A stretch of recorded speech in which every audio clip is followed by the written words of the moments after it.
نتیجہ کیا ہوگا کہ یہ اگر منظوری لی جاتی ہے تو اس کے بعد پھر یہ ہے کہ یہ اس کی باقاعدہ الیکشن کمیشن کے پاس جائے گا جو کہ اس کی حلقہ بندیاں کرے گا. لیکن اسی دوران ہی اگر یہ جو کونسل آف کامن انٹرسٹ کا جو پارلیمنٹ سے منظوری کے بعد جو الیکشن یہ پہلے سے ہی منظور نہیں ہوتا تو پھر یہ ہوگا کہ جو پارلیمنٹ کا سیشن، کیونکہ آپ جانتے ہیں کہ یہ حکومت کی طرف سے اعلان بھی کیا گیا ہے کہ وہ 12 اگست تک اس کی جو اسمبلیز ہے، موجودہ اسمبلیز، وہ ڈیزالو کر دیں گے. تو اٹ مینس کہ ان کو 11 اگست سے پہلے پہلے جوائنٹ سیشن بلانا پڑے گا یہ جو موجودہ مردم شماری ہے اس کی منظوری کے لیے. جب یہ منظور ہو جاتا ہے تو اس کے بعد یہ ہوگا کہ الیکشن کمیشن اس کے اوپر حلقہ بندیاں کرے گا. حلقہ بندیوں کا جو پروسیس ہے یہ تقریباً 3 سے 4 مہینے کا ہے. جو پہلے حلقہ بندی کی جاتی تھی اس کا فارمولہ یہ تھا کہ جتنی بھی حلقہ بندیاں کی جائیں گی نہ ہی ضلع کی حدود کو اس میں ڈسٹرب کیا جائے گا اور نہ ہی تحصیل کی حدود کو ڈسٹرب کیا جائے گا. یعنی کہ ہر ضلع کے اندر جتنے بھی ووٹرز ہیں انہی کو ڈیوائیڈ کر کے الیکشنز جو ہے وہ جو حلقہ بندیاں ہیں وہ کی جاتی تھی اور حلقوں کا تعین کیا جاتا تھا کہ اس ضلع میں اتنے حلقے ہوں گے، فلاں ضلع میں اتنے حلقے ہوں گے، قومی اسمبلی کے، پروونشل اسمبلی کے بھی اس طرح ہوتا تھا. پھر ترمیم کی گئی اس کے ایکٹ میں اور یہ کہا گیا کہ ایک ایکول جو اس کی وہ ہے جو آبادی کے حوالے سے جو اس کی ڈسٹریبیوشن کی گئی کہ ایکول بیسس کے اوپر وہ ڈیوائیڈ کر کے وہ کیا گیا ہے کہ آبادی کو جو ہے وہ ڈیوائیڈ کر کے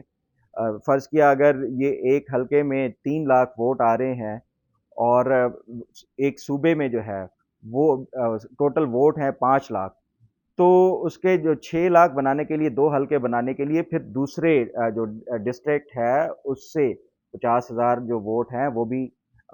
ایک دوسرے حلقے میں وہ کاؤنٹ کیے جائیں گے. تو یہ جو حلقہ بندیوں کا وہ ہے تو آگے جا کے پھر قانونی پیچیدگیاں ہوں گی اگر فرض کیا مردم شماری ابھی نہیں ہوتی اور حلقہ بندیاں نئی مردم شماری کے تحت نہیں ہوتی.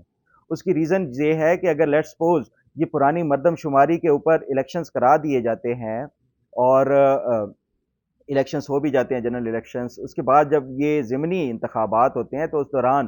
یہ جیسے ہی نئی مردم شماری اپروو ہوگی، ان نئی مردم شماری کے تحت جب حلقہ بندیاں بنیں گی تو پھر اس میں ضمنی انتخابات میں کافی ڈسٹربنس اور قانونی پیچیدگیاں آ جائیں گی. تو یہ میرا خیال ہے کہ بنیادی وجہ ہے کہ نئی حلقہ بندیوں کے تحت اور نئی مردم شماری کے تحت الیکشن کروانے کے حوالے سے یہ جو وزیر اعظم نے بیان دیا ہے. اگر یہ نئی کے تحت نہیں ہوتا اور یہ جو پارلیمنٹ کے جوائنٹ سیشن سے بھی نہیں بلا سکتے یہ اپروو کرا سکتے نئی مردم شماری، تو اس کا پھر یہ ہے کہ یہ ماضی میں ایسا ہوا نہیں ہے کہ جو ان الیکٹڈ گورنمنٹ ہوگی یعنی جو نگران حکومت ہوگی اس کی کونسل آف کامن انٹرسٹ بلا کے اس میں کوئی آئین یا قانون میں کوئی قدغن نہیں ہے کہ ایک unelected government Council of Common Interest کا اجلاس بلا کے کوئی بھی فیصلہ جو ہے وہ اس کی منظوری لے سکتا ہے. پہلے نہیں ہوا، لیکن اگر یہ اس حکومت یا جو موجودہ اسمبلیاں ہیں اس سے نہیں کرائی جا سکتی جو کونسل آف کامن انٹرسٹ کے ذریعے نئی مردم شماری کو منظوری، تو پھر اگر یہ ان الیکٹڈ سے ہوگا تو کوئی اس میں قانونی طور پہ رکاوٹ نہیں ہے. لیکن مختلف جو میری ایکسپرٹس ہیں ان سے بات ہوئی وہ کہتے ہیں کہ کوسچن ضرور ریز ہوں گے کہ ایک ان الیکٹڈ گورنمنٹ کیسے الیکٹڈ جو گورنمنٹ کے حوالے سے ان کے فیصلے کو رد کر سکتی ہے. تو یہ کوسچن ضرور ریز کیا جا سکتا ہے. اب یہ جو نئی مردم شماری کے بعد جو حلقہ بندیوں کا پروسیس ہے وہ بھی اگر میں تھوڑا سا آپ کو ایکسپلین کر دوں کہ جیسے ہی یہ جو مردم شماری اپروو ہوگی تو اس کے بعد الیکشن کمیشن جو ایک ڈیسائیڈڈ فارمولہ ہے اس کے تحت یہ تمام تر جو پاکستان کے جتنے صوبے ہیں ان میں حلقہ بندیوں کا تعین کرے گا. حلقہ بندیوں کا جب تعین ہو جائے گا تو اس کے بعد کوئی سیاسی جماعت ہے یا کوئی بھی اس کے اوپر اعتراض اٹھا سکتا ہے کہ یہ حلقہ بندی فلاں حلقے کی غلط ہوئی ہے. تو اس کا پھر جو فورم ہوگا ایپلیٹ فورم جو ہے وہ الیکشن ٹریبیونل ہوں گے. الیکشن ٹریبیونل اس کے بارے میں فیصلہ کرے گا کہ کیا واقعی یہ حلقہ بندی درست ہوئی ہے یا صحیح ہوئی ہے، غلط ہوئی ہے. تو یہ اگر الیکشن ٹریبیونل کا فیصلہ بھی منظور نہیں ہوتا جو کمپلیننٹ ہیں تو اس کے بعد پھر یہ معاملہ چلا جائے گا ہائی کورٹ میں. ہائی کورٹ سے بھی اگر فیصلہ منظور نہیں ہوتا تو پھر اس کو سپریم کورٹ میں. تو اسی وجہ سے یہ جو حلقہ بندیوں کا پروسیس ہے یہ 3 سے 4 مہینے کا پروسیس ہے پورا. یہ تمام تر اگر یہ حلقہ بندیوں کا پروسیس کمپلیٹ ہونے میں 3 سے 4 مہینے لگ سکتے ہیں تو اٹ مینس کہ جو الیکشنز ہیں وہ پھر 3 سے 4 مہینے آگے جا سکتے ہیں. اور یہ مجھے نہیں معلوم کہ یہ جو وزیر اعظم صاحب ہیں یہ انہوں نے نئی حلقہ مردم شماری کے تحت الیکشنز کا کیوں کہا. بہرحال اگر الیکشن نئی جو مردم شماری ہے اس کے تحت ہوتے ہیں تو پھر بھی الیکشنز جو ہے وہ ڈیلے ہوں گے، اور اگر پرانی مردم شماری کے اوپر ہوتے ہیں تو پھر آگے جا کے کئی قانونی اور آئینی پیچیدگیاں ہوں گی. اس لیے میرا خیال ہے کہ یہ جو موجودہ حکومت ہے یہ سوچ رہی ہے کہ اس کو نئی مردم شماری کے تحت ہی کیا جائے، تاکہ جو فیوچر میں یہ جو حلقہ بندیوں کے حوالے سے کوئی اس کا معاملات خراب نہ ہوں. اب بات کر لیتے ہیں کہ جسٹس یحییٰ افریدی اور جسٹس اعجاز الاحسن میں کون سی ایسا چیز ہے جو کہ جسٹس یحییٰ افریدی نے بالکل ڈیفرنٹ کیا اسی ہی طرح کے معاملے میں، جبکہ جسٹس اعجاز الاحسن نے اس سے بالکل ڈیفرنٹ کیا تھا. آپ کو یاد ہوگا جو پیناما پیپرز کیس تھا اس کے تحت سپریم کورٹ نے جو اس ٹائم کے جو 3 رکنی بینچ تھا، 5 تھا پہلے، اس میں سے 2 نے تو فیصلہ دے دیا تھا، جبکہ 3 رکنی جو بینچ تھا انہوں نے یہ فیصلہ کیا کہ جو ٹرائل کورٹ ہوگا احتساب عدالت میں نواز شریف کے خلاف جو بھی کارروائی ہوگی اس کی نگرانی، جو سپرویژن ہوگی، وہ سپریم کورٹ کا ایک سٹنگ جج کرے گا، جو کہ آئین کے سراسر خلاف ہے. کیونکہ آئین کے اگر آرٹیکل آپ 201 سے 203 تک دیکھیں جس میں ہائی کورٹس کی پاورز اور جورسڈکشنز کے حوالے سے دیا گیا ہے، تو یہ جتنی بھی ماتحت عدلیہ ہوتی ہے یہ تمام کی تمام ہائی کورٹس کے ماتحت ہوتی ہے، اور کوئی اس کو جو ہے وہ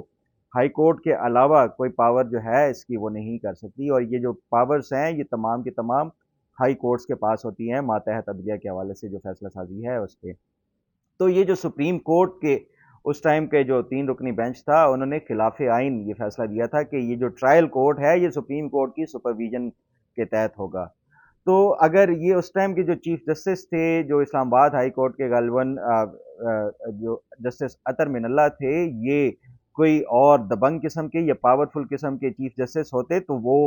چاہتے تو اس ٹائم جسٹس اعجاز الاحسن کو نوکری سے نکال سکتے تھے اپنے جوڈیشل جو ہے وہ آرڈر کے تحت یا جوڈیشل ورڈکٹ کے تحت، یہ کہ آپ نے جو میری جورسڈکشن ہے اس پہ آپ نے انکروچ کیا ہے اور یہ سپریم کورٹ کا کوئی جج ایسا کام نہیں کر سکتا. تو یہ جسٹس اطہر من اللہ اس ٹائم چاہتے تو جسٹس اعجاز الاحسن کو یہ نوکری سے ہی جو سپریم کورٹ کے جج سے کے طور پہ ہٹا سکتے تھے، لیکن جسٹس اطہر من اللہ اس ٹائم نہیں کر سکے. جسٹس یحییٰ افریدی کے پاس بھی اسی طرح کا ہی کہ ٹرائل کورٹ جو ہے ان کے حوالے سے جو کارروائی ہے اس کے حوالے سے سپریم کورٹ کو اپروچ کیا گیا تھا. تو جسٹس یحییٰ افریدی نے بالکل درست فیصلہ کیا ہے کہ آپ جو ہے یہ سپریم کورٹ جو ماتحت عدلیہ ہے اس کی جورسڈکشن میں انٹرفیئر نہیں کر سکتا، اور یہ جو ٹرائل کا دوران ٹرائل انٹرفیئر نہیں کر سکتی. یہ ایک بنیادی فرق ہے جو جسٹس اعجاز الاحسن اور جسٹس یحییٰ افریدی میں ہے. اگر جسٹس یحییٰ افریدی بھی جسٹس اعجاز الاحسن کی طرح انٹرفیئر کر لیتے تو میں سمجھتا کہ یہ انہوں نے بھی غیر آئینی کیا ہے، لیکن انہوں نے بالکل جو آئین کے مطابق یہ فیصلہ دیا کہ وہ انٹرفیئر نہیں کریں گے. اب اگر تھوڑی سی بات کر لیں کہ عمران خان کا یہ جو توشہ خانہ ٹرائل ہے